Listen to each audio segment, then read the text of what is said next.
Welcome back, ladies and gentlemen, and sorry about having to stop Wordle yet again. We all know that's the reason you're here, and we're just an inconvenience for you all having to put this magic tournament on. But Hey, it is what it whoa! is. Speak for yourself, buddy. I don't know what you're talking about. I'm great. Well, chat might disagree. I'd seen a lot of dumbs coming up in the Anyway, doesn't matter. We're going into round number 5 here of our timeless tournament, and we've seen a lot of different decks so far. But this round, we're going to bring you two people that played last week in our Creator Clash, where we had 16 of the best battling out to call himself the best deck brewer. And and one of them's come back with the same deck. The other one's come back with a spicy deck. Both of these decks, they're close to my heart.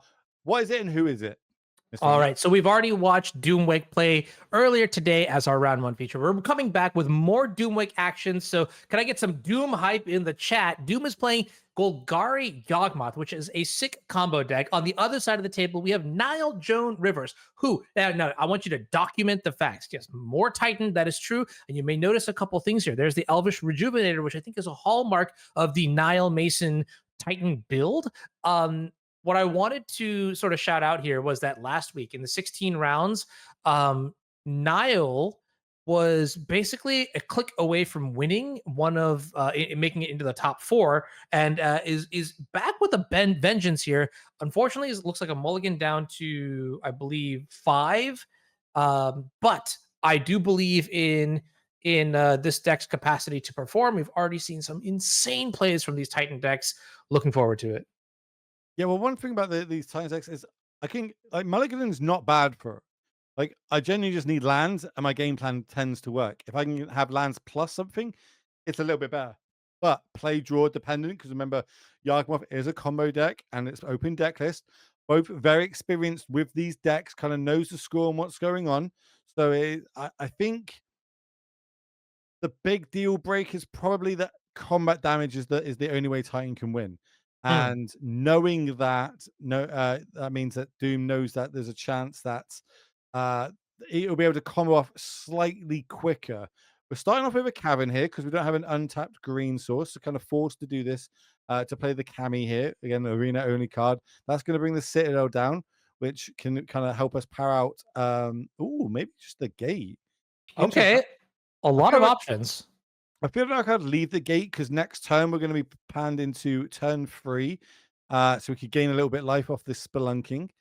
But we can still do that off the Citadel, actually. Citadel is a cave. Because remember, next turn, we're set up for a turn 3 Titan. You just don't have Titan yet, is where we're going. But Doom's doing his plan, getting little dorks on the battlefield, setting up. Can I be honest with you? Absolutely honest. That was maybe like the most Doomwake play I've ever seen in my life. Orcish Bowmasters, kill your 1/1, hit you with my 1/2 pass. Like that, like if I had to surmise Doomwake in like a haiku, it would be about that turn we just saw.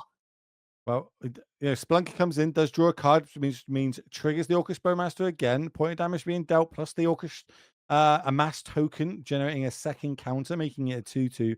But this is the realm where it starts getting scary, right? There's no Grists in this format. So, what other powerful free drops can we be playing?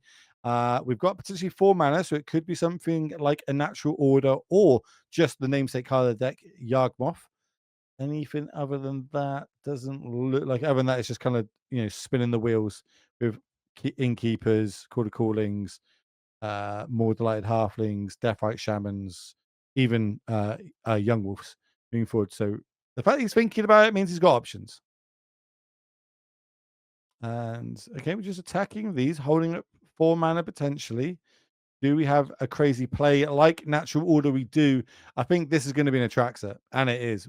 So my favorite Phyrexia in general, 7/7 flying, lifelink, vigilance, death touch, and ETB. When it ends the battlefield, we get to look at the top 10 cards of our library, pick one of each card type into our hand. I'm going to have a quick look. We've got creatures, we've got sorceries, we've got lands, we've got instants, and that's it. So the max we can get is actually 4 types in from Atraxa, and it looks like we've got access to all 4 with these top 10. See how we want to be moving forward, and I think we're deciding on which creature we want. We can have a Deathrite Shaman, Prosperous Innkeeper if we want to gain a little bit of life that way. Blood Artist if we want to go combo route, and Blood Artist is the one that we're going to go with. Now passing it back, huge Primeval Tome off the top, but Primeval Titan doesn't line up well against a big 7/7 death touching, life linking, flying vigilance creature on the other side of the battlefield. So we've got to go wide here. Potentially get enough mana so we can get Karn down and maybe have Karn go and find a Cityscape Leveler to deal with it. I think that might be our best line.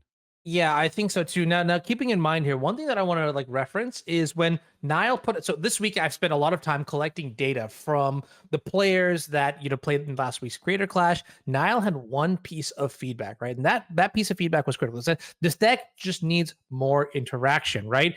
Some removal spells, some way to just clear up the board here would be good. This is the exact scenario I'm sure Niall had in one of the exact scenarios that Niall had in mind when sort of developing this deck list. And Karn sort of doing a great job at being able to pull out the Cityscape Leveler, but the downside to Karn, as opposed to other options, you can see here, Orcish Bonemaster is very relevant, right? Being down ticking with Karn, not being able to like having to worry about loyalty and things like that. It's these are the small things that add up. So what's really fascinating to me is how option selection in terms of like what threats you want to be playing in your deck line up against some of the most played cards in the format, like Orcish Bowmasters. That's basically what it does to this deck, right? It gives us another angle of attack. Besides we have to do with combat damage, Primeval Titans, Field of the Dead. It gives us the extra options depending on what we're playing against, because we can accelerate our mana early, which means we can get Karn Out Plus. Karn Out Plus could be something like a Haywire Might, or it could be a Chalice to try and stop disrupt our opponent.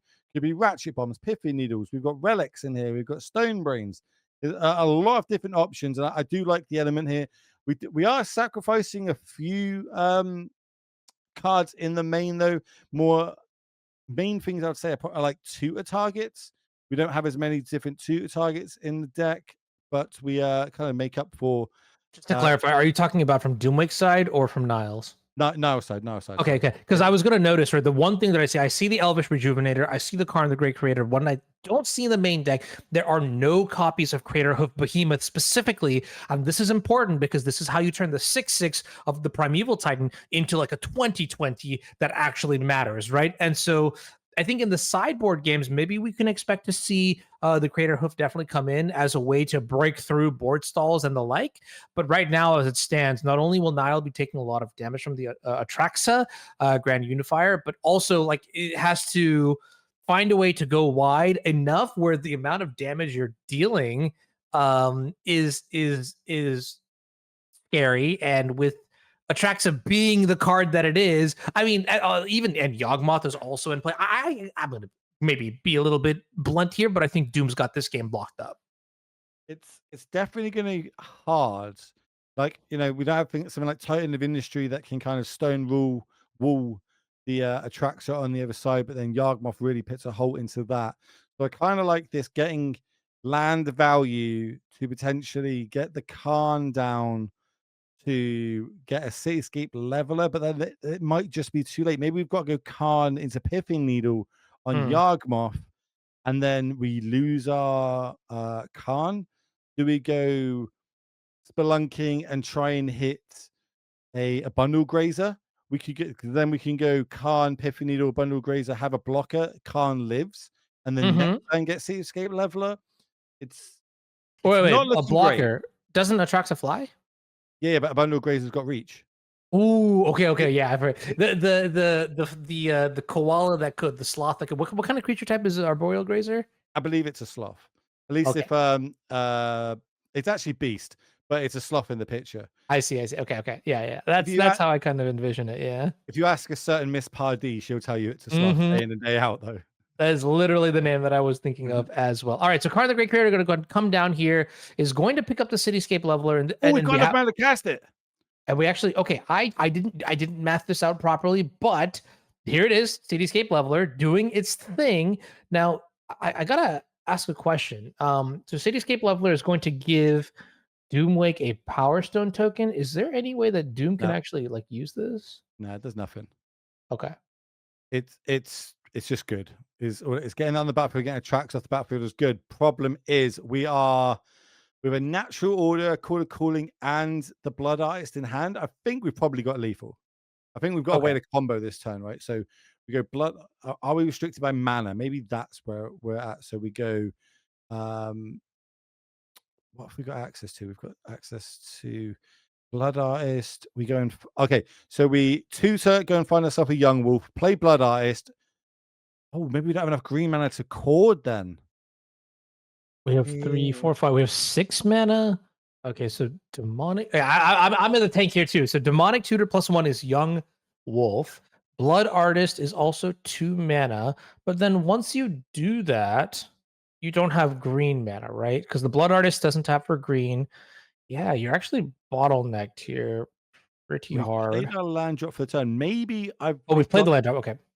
Yeah, we played the land. So maybe we've got to use Yawgmoth here and hope one of the cards on top of our deck is a young wolf. So we don't have to tutor for it. Okay, we're gonna go get the forest here. Life total is not the scale thing here at all, because now we've got, when we use our Yawgmoth, it's kind of negative. We're gonna tutor. Oh no, we tutor and go get Viziers of poisons. Now every time we do it, yeah. There you go. I patched that. Okay, now that's game. So we're going to start sacking. Every time we sacrifice pit -1 -1 character on a creature, we're going to generate 1 green snake. This is going to generate a load of green snakes. This also is going to give us the ability to cord as well if we want to, because we'll have enough green creatures after this. But we can just keep sacrificing the snake, rinse and repeat every time. Every cycle is 1 life point gained. And we see being on the play there, the key part, which means we were able to combo 1 turn before lethal damage was caused on the other side, and we spoke about that. But Doomwake team game, get down game number 1, moving into sideboard. We can see how they're going to go about sideboarding. Anything you like here in particular so far? It's hard to sideboard with a Khan, right? Yeah, I think from Niall's side, the card that I basically want to see more than anything else, we referenced it already, it is that Crater Hoof Behemoth, right? We need a way to go over the top. We need a way to sort of get through any chump blockers that Doomwake's going to put into play. From Doomwake's side, I mean, this guy's conniving. This is why I hired him into my trio of bandits. You see that Tashana's Tidebinder coming into play, and you may be asking me, hey, Honorog, how many blue sources does Devin O'Donnell play inside? That even sounds like a bandit's name, right? How many blue sources does this man play in his deck? The answer is 0. That's right. 0 lands tapped for blue. So we are all in on Deathrite Shaman. We are all in on some of the. Okay, wait. If we're all in on the Prosperous Innkeepers, we citing some of them out, I guess, and then we're all in on Court of Calling as ways to flash in a Tashana's Tidebinder to stifle Primeval Titan. And I mean, I kind of want to see Cord for X = 3 happen. And as soon as that happens, I know for a fact now it's just gonna be like, oh, it's this, Yeah, here we go again. Yeah.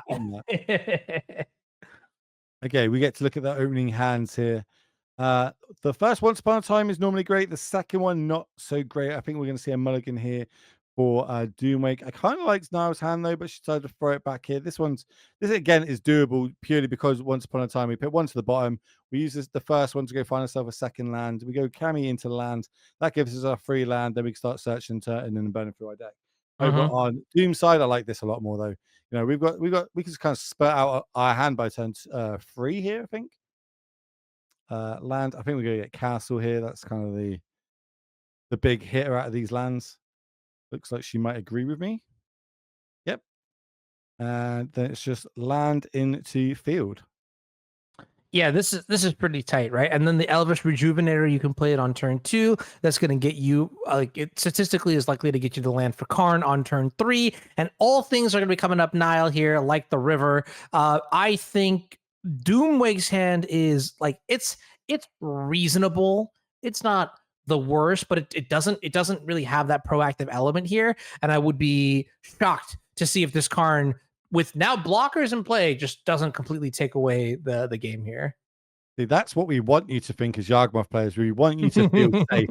And then all of a sudden I just go cord dead, and you're like, what just happened? How did that happen? Yeah, I'm actually particularly upset with any Yawgmoth players right now, because the other day I was playing a modern league, and I believe in that league and prelim combined, I got Fulminator maged approximately 7 times, and I cannot tell you how. Don't laugh like that. Okay, come on, man. I'm right here. I was angry. So Niall, for the home team, Justice, but also Doomwake. Like I need you not to lose because like you're gonna be bounty on your head, homie. So I'm torn. I'm torn. Things I remember watching that game. I was lurking in your stream when that happened, and you were like, "Again? Why are they even playing this deck? What's going?" I You were literally like, started crying, and then someone made a GIF out of it, which I do Mhm. have, and I have not yet disclosed to the public because it is a weapon of choice. Oh, Graph Digger's Cage, I love it. That's what I'm Y- talking about. That's what I mean. That's the card you need to play, so you can't just lose out of nowhere, right? And that's why Hmm. Khan is so great at this. Um, and just that double Young Wolf means, in fact, double Young Wolf is actually really good here because then it leaves us up open to a Yawgmoth off the top and a Blood Ice, and we're game. But with Hmm. what our current setup with double Young Wolf here, we're just a Yawgmoth away. So we Yawgmoth, draw our whole deck because we're not going to lose life because we've got the Princess Whoa. Innkeeper on the battlefield. Then we will have the mana to be able to hard cast our Blood Ice and just go off. I've always been a big fan of an Innkeeper or an Essence Warden in my Yawgmoth decks, and maybe we're going to find out why. As Double Young Wolf is going to come down, get a couple of triggers, gain a bit of life. Sure. Hmm. But what we need to see a Titan, and we need to see it potentially this turn. Splunking. I don't know if I like Splunking. If we go uh, and no, it doesn't work how I want it to. Oh, Natural okay, okay, okay. order though. That was a good one too. Ooh, and the And a Titan of primeval it. titan for the next turn too. Okay. Oh, we boarded the Palantir of Orthanc. By the way, I don't know if you caught that, but small little observation to pick up there. This seems. Oh, can we cast that? Can we even No, cast the no, Tishana Sidewinder? This no. is justice in a screenshot. Everybody in chat, okay, I'm not asking you to do this, but like if I'm screenshotting it. I'm we can screenshotting it. screenshot this and just like tag Doomwake on Twitter. This reminds me of the time No Flame love the homie when he registered Shieldred in his Teamer Rhinos deck because he was so frustrated with Up the Beanstalk. This is definitely immaculate vibes, by the way. I'm in it. Hold on a minute, chat. Hold on. I'm midway through tweet. Midway through tweet. Devin, Oh, I love you so much, my guy. I love you so much. Oh man. All right. Of note, there's a Graph Digger's Cage in play. I believe Doomway currently has that answered thanks to the Boseiju. Nile picks up another copy of Karn. So E4, E5, this game of chess will continue. Wait, we're going after the Castle Garenbrig. tweet is live, chat. Tweet is live. Do that photo. Just keep at him. Wait, so this is really interesting. Because the Primeval Titan, we know about the Primeval Titan, right? 1, 2, 3, 4, 5. It was still dead to a land drop here, but unfortunately for hold on, natural order's turned off because of the cage. Oh, okay. Interesting. E4, E5, knight C3. That's chess. Do we go what's the one drop I want to go get here against this? But Piffing Needle Yawgmoth, maybe? I mean, But let's then just animate the Graph Digger's Cage and sack it to so that we can use our natural order. I'm clearly digging, but that's a line that only Elliot would end up would come up with. Could go Relic. Relic also is kind of workable to stop the combo in case a Yawgmoth does come down. We can obviously okay. exile the graveyard. Ratchet Bomb is another cool card. The Stone Brain is another cool card. Needle, maybe not so much. We're going for the Silex. Okay. Does Silex not stop your own Graph Digger's Cage? No, but more, it says players can't pay life to cast spells or to activate abilities. So basically, stone rules. Oh, Yawgmoth. gotcha. It's okay, and I like that. It's twofold. It stops the Yawgmoth, but then also gives you equity against as like a sweeper effect, right? But the downside again is we do lose our con. Okay, okay. Well, con still dies, and all we get is because Yawgmoth can't trigger because of the not Yawgmoth. Young Wolf doesn't trigger. Oh, because of the Grafdigger's Cage, and then there's the land, there's the Primeval Titan. Devin's like, all right, you know what? I really just wanted to see right now, does Devin board out the Tishana's Tidebinder? Okay, no, he doesn't. That's the only thing that I actually really care about. The rest of the sideboarding is cool, but that's the one thing I wanted to know. I mean, it makes sense. Tishana's Tidebinder is really good. This is just like the one-time dealer where it sort of Backfires, bites him. right? Like Yeah, there's a backfires. There price you to go. paying a Doom special, as we call it. You know what I mean? Playing Hmm. some spice, and I like that he's sticking to his guns. He's like, no, keeping this in. This is it. This is I'm gonna get him. This is it. This is gonna be a got him moment, I'm sure. Yeah, not And very many changes here for Niall's side of things, which makes sense. And then I'm trying to think what else is going on here. So Doomwick also kind of just running it back here. And let's take a look at opening hands. On one hand, you have your natural order target stuck in your hand. On the other hand, you have the natural order with nothing to sacrifice to it. What's the thought process here? come back to me in a moment. Okay, cool. The I question don't here like that the openers. I think I'm mulliganing both hands. you're mulliganing both hands. Okay, looks like Doom is on 6. The thing about Doom's hand is that there was a copy of the Yawgmoth, so I was like, okay, how much do we expect Yawgmoth to actually carry in this matchup? And I guess Doomwake's answer is certainly not enough. I definitely like 6. this from Doomwake, right? We've got a turn 1 Forces into a turn 2 threat into a turn 4 natural order. Mm-hmm.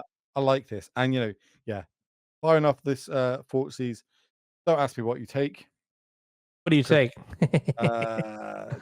give me 10 seconds to think about it. Oh, You know what I okay, mean? all right. More Oh, importantly, I'm kind of happy 10. to see this hand, right?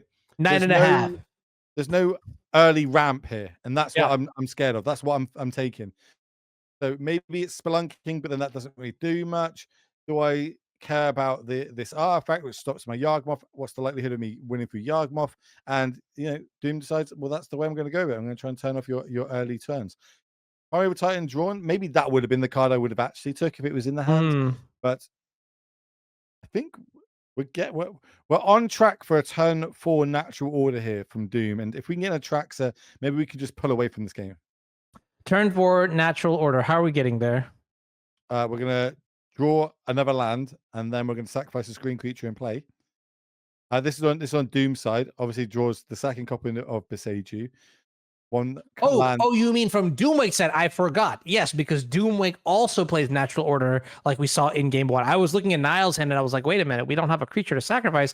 What's going on here? But between the two Beseijus, we'll be able to get to 4 mana for sure on the next turn. Now the question is, The problem here for Niall, right? All our lands come into play tapped. yeah. Like the Hydra one I don't play, but I can see the value of it. Another Wincom, which is currently a land, but does have the downside of ETB. And every land you see here from now is an ETB tapped effect attached to them. Splunking's going to help with that, but this turn now we have access to a natural order. Are we going to?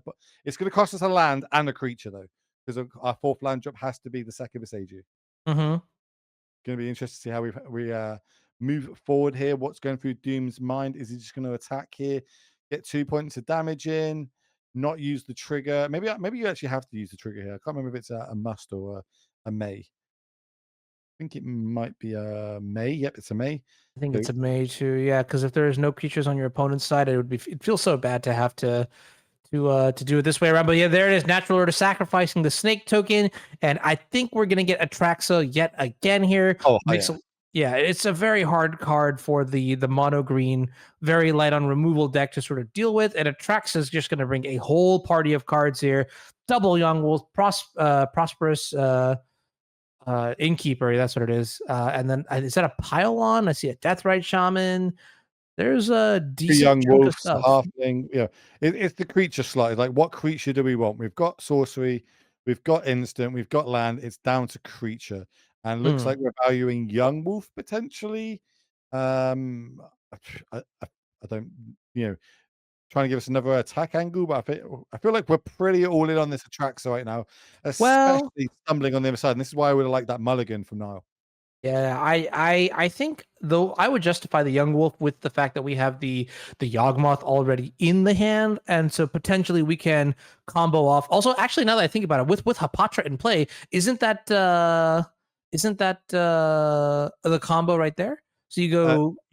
kind of. You need to have the Blood Ice in play, and I think you need. Well, you've got creatures to target, so you're fine there. But again, just another stumble turn from Nile. It's going to be Spelunking plus 2 land drops. Go. Mhm. Like it's Oh, not yeah. great. No green card means that the natural orders are still turned off. Khan next turn is not going to do much. We basically need a land for now so we can start casting prime time and potentially start going wide. But we've got access to Fortsies as well this turn if we want to go that route. Plus, our life total is at 16. That's going to get reduced by 8 this turn at least. Definitely an uphill battle about to happen if we're going to see Nile take this down. Yeah. Fortsies. All right. Well, this is about as good as it gets, right? You probably just take the Primeval Titan. I mean, there's duplicates of everything else. Yeah, I think it's got to be prime time here. It's the scariest card. Natural order only really gets good if we draw one of our 1-drop green cards or a the one that makes the 0/1 sapling. Colony Khan, Garden. Culling Garden. Khan doesn't do too much besides going to go get a cage or something, but then that doesn't do too much. Now we're seeing the value there. We just added a 2/2 to the battlefield plus another young wolf. So now we've got the combo next turn. I think we're going to see a GG and Doomwake take this down. Our bounty's going to be show the reason why he's the bounty, and unfortunately for now, just not able to get across that line. Suns out, guns out, baby. Spam this groom to root for. Wait, is it groom blue? Okay, well, you get what I'm trying to say here, right? Yeah. Okay. I wouldn't use that one of those words on the internet too much, let's be honest. But we've got. I want to go see how Doom's taking his us all tweeting at him, kind of to effect with that lovely screenshot that we see posted about having the tie binder. But 2 mana. Oh, okay. We're gonna make this a green. Ooh, okay. Spicy. All right. I didn't see the line. Obviously, Niall did because Niall is far better than I am. There's Well, layer of the. there's a problem here, right? One, we go down a land. 2, we've got 2 the same land already, and 3, whatever, we're gonna go get this Titan here probably, and it's just gonna eat this pylon is gonna eat it, and then it's game. We can't generate enough blockers this turn. Okay. Not die. I think we're dead no matter what. We're just turning. Oh, lies. We can give it haste. Get another 2 lands into the battlefield. Oh, okay. Give it haste. So another 2. We can generate 4 blockers, but the problem is this pylon is going to be game over.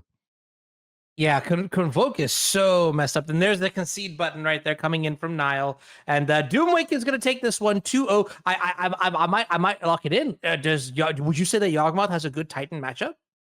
Well, proof is in the pudding. We've seen Doom take down 2 decks now, both having Primeval Titan in them and able to get there.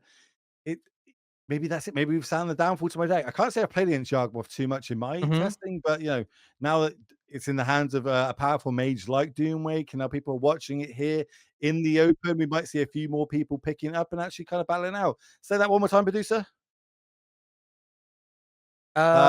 Spike or Elliot? I'm going to say Spike. Let's watch Spike. We have 4 more matches outstanding this round, so we'll see if we can line up this match with the start of the next one. But yeah, I'm down. I know Aspiring Spike. We watched him last week, and he was playing what strikes me as a very fascinating, interesting, amazing, lovely deck, and that is Bant Control.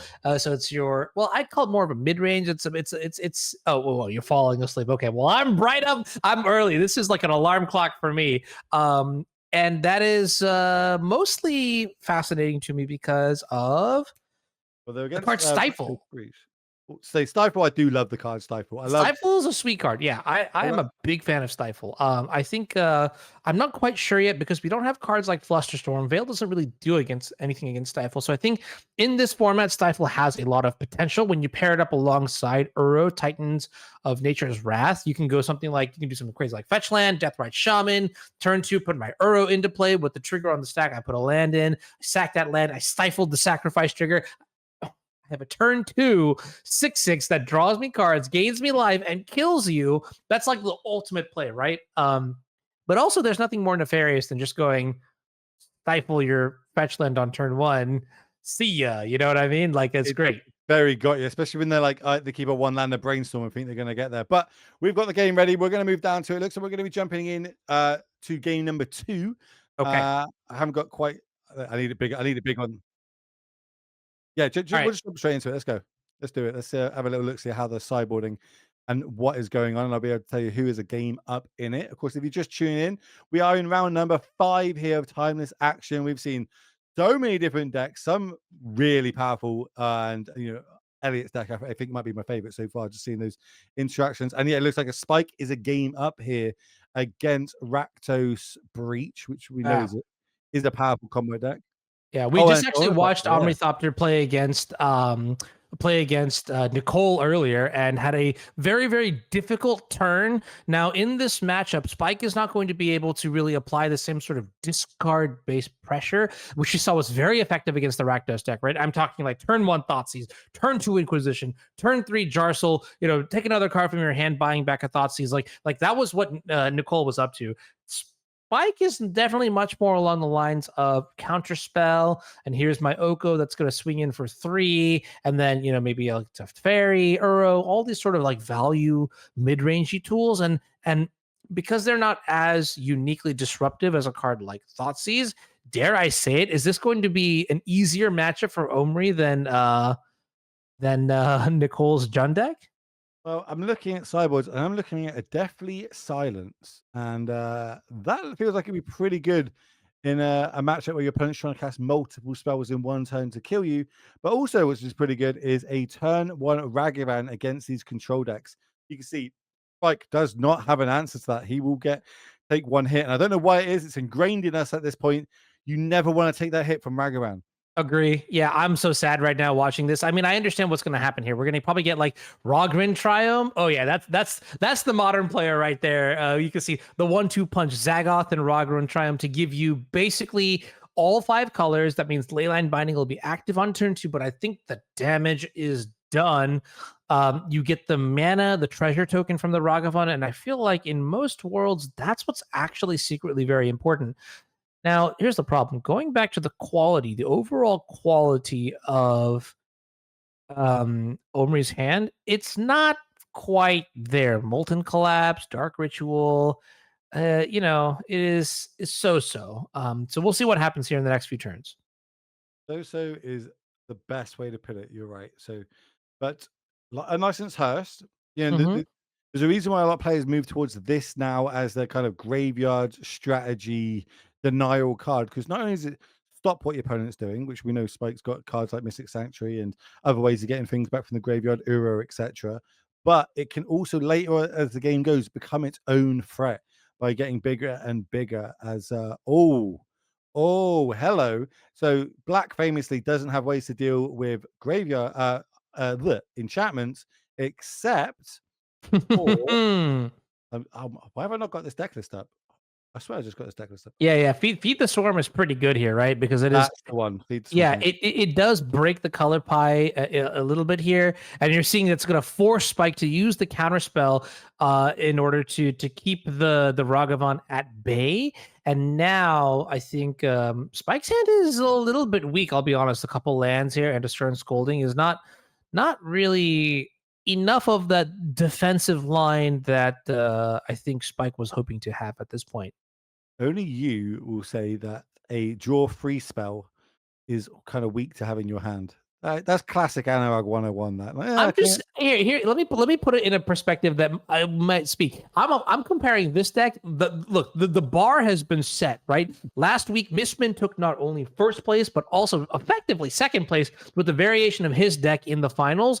And so when I look at that deck and I'm thinking about the insane range that deck has, turn 2 Counterspell, turn 3 Archmage's Charm, I'm pretty stoked. And so the bar is set high, and I want to see Spike succeed, but I'm gonna keep him honest here with the band deck, and also like everybody who's watching, right? Like you also want to play the best deck. We're not here to settle for second or third. Speaking of settling, is this just game? I see the Underworld Breach top deck. No, I think we're missing a target and a way to keep filling our graveyard up. We're just going to go a little bit of chip damage while we can. This Lewis, we're going to test. Do you have counter magic? We know that there is. There's a sort of scoring in hand. Nice 1-mana answer to Lewis. But now because we've got the breach, we can kind of throw our spells into these, right? We can test. Yeah. What have you got? What have you got? Okay, you got no cards left in hand because you fired them all off. Great. Now I'm going to breach. Get back my Lewis. Start generating more value. Double stifle in hand. I feel like we might see one of these stifles fired off at this fetch land. I don't know. Maybe against the Hearst. Okay. Oh, because the Hearst is we're going to stifle it in response, maybe, or do we care about this? Looks like we don't. Looks like we nope, don't care about it. Hearst now 4/4 though. Now in itself is a huge threat. Oh, wait. We tapped the Rogren Triumph. Uh-oh. That might be an auto tapper. Okay, but we didn't draw Swords to Plowshares and we didn't draw Leyline Binding. So no real concerns here. And I think oh, wait, this is actually hilarious. So I have a question. Hilarious. Go for it. Tendrils of Agony has keyword Storm. Stifle stops that. Is that why we didn't stifle the fetch land? You think we just hold up 3 stifles and we're like, hey, it's your move, Duelist. You ain't got no way to beat through all of this? Yes, maybe. Maybe that's the line. Maybe I think this time we're going to go for a value. Like get Lurrus back, exile these 3 cards. Cool, don't really do whatever. But now I've still got my Lurrus.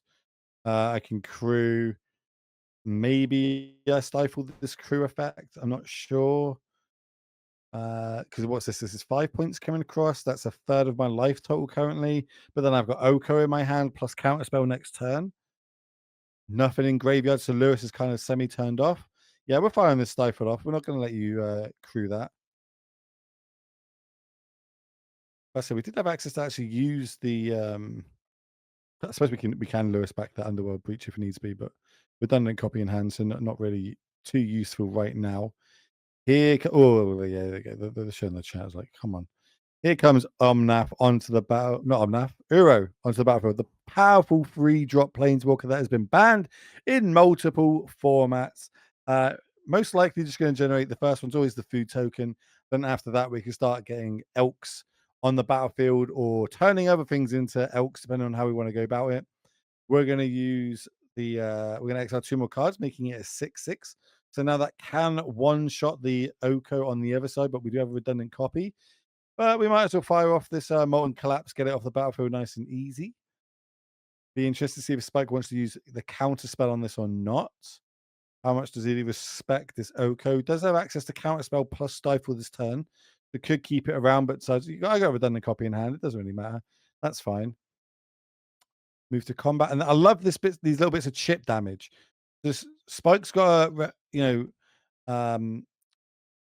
deal with the board, but also kind of hold up ways to deal with the combo if that was to be to kind of get deployed here. Now we've got Oko plus double counter spell, double stifle, but the second one can make this food token into a 3/3 elk. So now that's going to be a good blocker. Maybe not a good blocker against a 7/7 Hearst, but we'll find out shortly. We're looking for something big off the top. Land is not it. Doesn't really do too much here. And yeah, we're going to start crewing. Crew. I imagine stifle in response.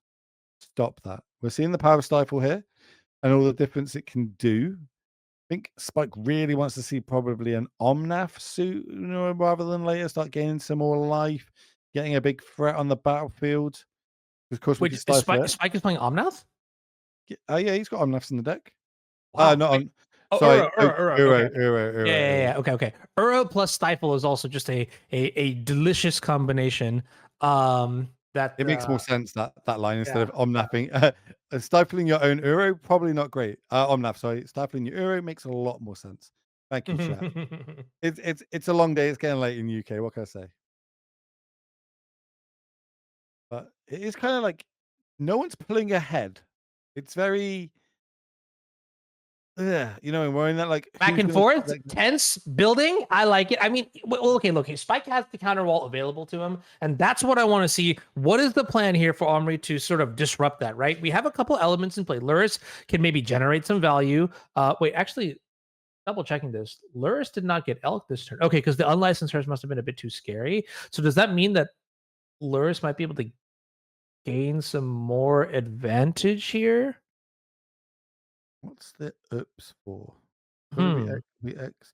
Because Oh, now we we've got don't. X out of our own graveyard, which we don't want to do with a Lurus and Yeah. Breach in hand.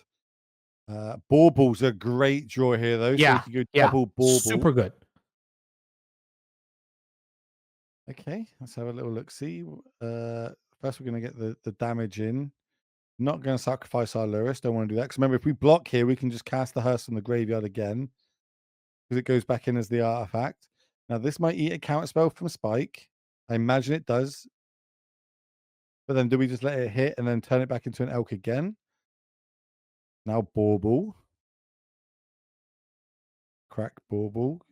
I'm going to scry because I've got my fetch lands. So remember, we can kind of look at the top card of our library. If we like it or not, we can scry it away. But Stifle is going to stop that completely. We can't use the Lurus to get Bauble back because we used it on the unlicensed Hearst. Just a land for Spike. We're kind of at the mercy of what's going on the battlefield. Going to have to just make a food token with this Oko. Oko, Uro, so much like a lot of words going on right now. Linguistics experts unite because I am not one of them. There's the food token. That's a little buffer, potentially an elk next turn if needs be. Tap land. We're not going to pay 2 life for this. Don't need to go that route. Just double counter spell. We've kind of got like the combo element sorted. You know what I mean? But we don't have the The rest of it board, sorted. yeah. I mean, well, I don't know. Oko versus Luris and oh, you know what? Maybe Spike is being dastardly here. Do you think Spike can leverage? Can he just like take the Luris potentially? What good does that do him? It gives him a life linker, I guess. Yeah, and I don't think we have a really good way to leverage Dolores, so maybe that's off the table then. Okay, all right.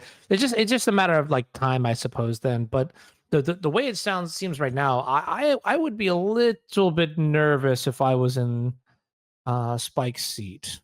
Right, scry again. We see a bubble on top. Do we want that? It's another redraw. It's another card that fills the graveyard up. We've already got 2 baubles now going. That's another 2 cards this turn. Are we happy with bauble plus? I think we're going to scry again. Use the pseudo scry ability again. There's the swords to plowshare. Okay, That's going that's to be able to get very good. Lurus off. Ooh. Okay. Oh, okay. Wait a minute. Sacrificing the Luris, and now Oko loses a lot of loyalty, but actually, isn't this just good for Everett here? I feel like it might be. I think it's pretty good. And especially as we know there's an underworld breach in hand. So we could maybe get it back sooner. See a land on top. We definitely don't want that. That's getting fetched away. This double counter spell this has been a good battle. It's like no one's been able to go over the top yet, but this Oko is kind of holding its own ground. Yeah, yeah. I mean, but this is literally like why Oko was such a problem, right? When it comes to the board state, Oko basically is the fairy prince of it all. It can handle almost any situation, especially in this style of deck where people aren't really like committing to the board in like hyper aggressive manners. It's like a mid range battle of sorts, and so Oko's like, okay, there's the perfect amount of ingredients here, like sugar, spice, and everything nice to put a 3/3 into play and another 3/3, and then suddenly you're just like taking over the game board where it's like gaining life from the food token. Like, you know what I'm saying? Like, there's a lot of things to think about here that I. Oh, okay. Way of Okay, dealing okay. with. So maybe this is a combo turn now. So we're gonna swords in response. We're gonna make you lose 2 life, potentially, or float mana. We do have the access to do that, but we kind of want cards in our graveyard, especially where we've got this breach in hand. Um, again, like I find every matchup we play against is so many detailed lines of, do you go left or right, and which way is that going to lead us into what we need to do? 3 cards in the graveyard, 3 really good ones. Wish we had something like. I feel like I'll try and bait out a counter spell here to get the Lewis back, and then I can play the breach. But we might just start with the breach, see if this resolves counter. I've never seen Spike counter something quick in my life. Yeah. Now we're going to try and get rid of the ley lines biting, maybe. Yeah, now I wonder if Spike is going to immediately snap off a feed counter spell on that, because we saw that before, right? Last card here hand is counter spell, but on like turn 2 or 3, um, we immediately just got rid of the feed the swarm. Is this going to be a repeat performance here? It's okay. It says not to do it, which means there's lethal on the battlefield. Not lethal Yep. on board though, because there's a food token, remember, so we can gain free life that way. But a lightning bolt here would be great, so we can lightning bolt in response to the feud. Scorn's not not exactly where we want to be. We're going to turn it into a 3/3. Okay. We've got a blocker for the Ragavan. We've got counter magic. Curse is going to grow. Exile 2 cards. And it's going to be the 2 instants and sorceries, remember, because there are Mystic Sanctuaries in Spike's deck. If the game goes a little bit further, there's a 2/2 effect. Ugh, do we sacrifice this? This is, I think this eats a counter spell. I'd be surprised if this doesn't eat a counter spell. We snap in? No. Hunt. Yeah, it doesn't matter, right? We just play the Dark Ritual and then play Storm. Storm count's going to be 1, 2, 3, 4 at that point, and Let's that's think game. about this. It might. Because Do we have mana to Edict's the cast the first one. tendrils? Yeah, we got Dark Ritual in hand. Yeah. Okay. Okay. So 1 spell, 2 spell, Yep. 3 spell, 4. 3 spell. Target aspiring Spike. Now he's no Make more. some copies. Nice. The Oh, old no, nice wait, in no, Spike. Will, that doesn't rhyme. Will, come on, come on. Look, we're not in Wilds of Eldraine. We don't need to be Oh, very okay, fine, clever. fair enough, fair enough. All right, well, Omri's going to take the second game here in what is probably one of the Storm players' favorite lines here, where you just get to go like natural tendrils of some sorts of variations, or like a baby tendrils, or like your non-average pile here. And going into game 3, looks like Spike basically instantly submits here. And the question now is, wait, actually, real quick, did Spike just not use the last copy of Counterspell? Did not use that last copy, no. Yeah, I mean, and I feel like I would have kind of counted the 2 to target, but then, if there was something else in hand, the lightning bolt is equally just in a bad spot. I think Right. Ragavan was the key part. He didn't have an answer to that turn 1 Ragavan, which meant we could apply pressure while setting up our late game. Hurst was a nightmare. So, we were able to do a board state while dealing with the graveyard, while making him scared of potential combo shenanigans, kind of everything we wanted to happen in game number 2 happened. But now just land go. Spike's going to be more than happy to see that. Now he can kind of hold up this. Oh, he's going to hold up Stifle. Juicy. All Oh, right. double. Love to see. Oh, but Omri is playing around it. Yeah, but how long can you play around it for is the question, right? I mean, I can't quite speak to that, but I love that he's playing around it. That makes me And so excited. Spike's trying to bait him as well here, like, oh no, look, I've tapped out. I don't have counter magic. I've got a tri land. I don't have counter magic this turn. And baited. And 1 mana Stone Rain. I love it so much. We don't actually have an answer here, right? This is okay. We don't actually have something here. Okay. No. What we have is we've only got 1 land now. We've got Which Fortsy's Go. yeah. Oh, no. Supplier. Well, Dark Ritual does do a lot. So we could go Dark Ritual, Supplier, Tutor, play us, get a land, Fortsy's. That's a pretty clean play. But we side against it. Oh, no, we don't side. We did Dark Ritual. It's so quick, I didn't even realize it. Yeah. So here's the Tutor. Go find yourself a land. Scroll. Go get a fetch land. So fetch land adds another card to the graveyard for breaches. We're kind of safe to just shock ourselves here, but side against it. Fortseas, what you got going on, Spike? And I think Counterspell might be the scariest card here. Problem is, there's a Mystic Sanctuary. They're just going to get it back. All right. Double checking with the overlay real quick just to make sure. And we're going to switch over real quick. Okay, wonderful. And there's the Dragon's Rage channeler, and the game continues. Now, funny enough, the way Omri's hand is right now, I think Spike's hand actually kind of lines up quite nicely. Yeah, I'm kind of wondering why we didn't upkeep Orcish Bowmaster before the draw step, because we knew counter spell was on top. And Spike doesn't even care. He's like, well, I've got the swords, I've got Leyland's Binding. You can have that all day long. Go crazy. This Fort sees, though, might apply the pressure we need. So attack for 2. We're going to swords the Orcish Bowmaster. Now, this gives us options. Do we hold up this other Orcish Bowmaster? Or do we go something like Dragon Rage, channel it into Fortseas? We're going to hold up Orcish Bowmaster. Second counter spell drawn here for Aspiring Spike. Do we fire it off again? Yep, looks like we're slamming that one down. No, we don't even have multiple copies of that because I want to be drawing cards soon. There's our third land drop. Fortseas, take the binding, but might have to take the counter spell now. Takes it no matter what because Yeah. it. Force play there, like it a lot. And now I think maybe Omri is actually in a brilliant spot here. Still has access to Luris. Diabolic Intent can get something like Underworld Breach, and Spike is going to have to draw some very, very strong spells here. Probably if Well, I no, had because to get. Lorien's revealed off this, right? Mystic Sanctuary, Lorien's Oh, revealed. okay, yeah. This is good. The Lorien was exactly what I was thinking of. You just need volume of cards to leverage the extra land drops that you've made, and there it is. The 1-2 punch. Yeah, just draw 3 cards, Spike. Hit him hard. Make sure the auto tapper doesn't get you. Like to see it. Leaving white man up for this Leyland's Binding. Why have I not seen a deck play Sphinx's Revelation yet? I'm guessing it's legal in this format.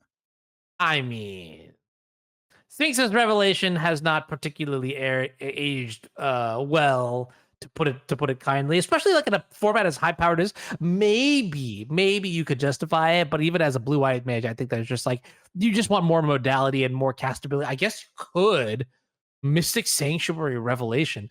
Has that even been done in the Well, history of if modern? anybody knows, it's going to be you because it's definitely not me. Yeah, it's only just now crossing my mind. Oh, there's an Oko. Huge draw. Oko off the top. That's going to give us a way to stabilize the board, gain life if we need to. But we're going to go 3 cards deeper and draw double Swords to Plowshare. Let's get that off the battlefield. You can gain 3. I don't care about that. More importantly, just scribability. Now we've got a way that we can deal with the enchantment on the other side. We can get that off with Feed the Swarm. This has been so back and forth. I cannot even begin to tell you. Like it last turn, like a turn and a half ago, it seemed like Omri was in the driver's seat, but then the double Lorien revealed here is going to give Spike just the correct boost of cards he needs now. Underworld Breaches in play, and Spike actually doesn't have an answer to this, which is alarming to say the least, because I think there's a Stitcher Supplier in the graveyard for Omri. If Spike goes, I don't know, if Omri goes Underworld Breach into Dark Ritual, into Stitcher Supplier, into Diabolic Intent, we may get the loop there going, but I don't know if we have enough cards in the graveyard. But there's the breach. Okay, I think this is it. I think this is go time. This is a really hard turn. Like I almost kind of wanted to bait more cards out of Spike's hand, right? I wanted to like kill the Oko plus play Ragavan this turn, which means to deal with that, it's going to cost Spike another 2 cards. Potentially next turn I can hit another land drop, but looks like things paying off here. High risk, high reward. We're going to start turning the burning through our deck. Dark Ritual is going to be cast multiple times to give us the extra mana. We definitely have the combo, but I think Spike's got a couple ways that we can interact with it potentially. But then I don't even know if that's enough. We might just be GGing here. We got 1, 2, 3. So Stitcher Supplier. We counter Stitcher Supplier, but then we just recast Stitcher Supplier. Well, what if you stifle the Stitcher Supplier? I mean, that doesn't even do it either. So yeah, I mean, at this point, I think it's actually just kind of locked up here because Omri also has access to Thoughtseize. We just need to Thoughtseize once before we. That's what I was thinking. I was thinking, do we Thoughtseize first here? Swords is going to happen, but the trigger's still not. Maybe we're going to go Swords into Stifle. We're thinking, do we want a Bowmaster in response to kill our own Stitcher Supply to add 4 more cards to the graveyard? Okay, that's pretty clean. I like that. I like that. But then we know that there's a Scolding on the other side of the battlefield for Spike. This is interesting. Okay, we are going to see this, but every spell we cast, remember, is going to eat up resources in our graveyard, vital resources in our graveyard, I might add. Really need this Stitcher Supplier to get into the graveyard to do all these triggers, but I don't think it's going to happen like that. I think Spike's going to have all the answers. There's a scolding stop. Oh no, actually, we can recast it one more time. But then what if? But then do we even want to? Probably not. We've got 2 mana. We've got 1 more. I think Spike's wondering, does he stifle this effect? I think you do. I think you go all in, and yeah, I think he's agreeing. Okay, I mean, this is it. I do feel like, wait, so this is so shocking to me that the stifle made it this far. I wonder if Omri had just led with the Thoughtseize. Is it possible? But are we just out of luck now?